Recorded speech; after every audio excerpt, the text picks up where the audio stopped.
সার্জিস বাবা, ও সার্জিস বাবা, ডিমের দাম কেমন? দ্রব্যমূল্য কেমন এখন? খুব কমেছে তাই না?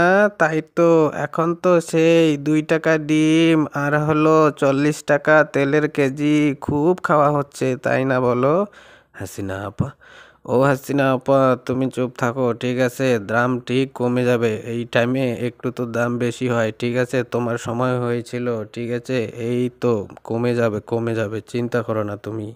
হ্যাঁ হ্যাঁ, সে তো বিশাল বলেছিলে এই সরকার চলে গেলে আমরা যদি আসি তাহলে তো একদম ফ্রি ফ্রিতে খোয়াইতে পারবে লোককে। এখন তো সেই খাওয়াইতেছো তাই না বলো?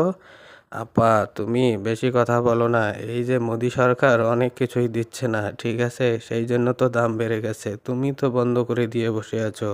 এই বেয়াদব, চুপ কর চুপ কর ঠিক আছে? তোমরা এখন মজা দেখবে, আরো অনেক দেখার বাকি আছে ঠিক আছে? আমাকে শুধু ব্লেম দেওয়া বাদ দাও, তোমরা এখন ঠিক একদম না খেতে পেয়ে মরে যাবে, শুধু দেখো কি হয়। না না, সে আর হবে না, তোমাকে সে নিয়ে ভাবতে হবে না, ঠিক দাম কমে যাবে, আমরা শুধরে নেব, তুমি চুপ থাকো ঠিক আছে? বেশি কথা বলো না।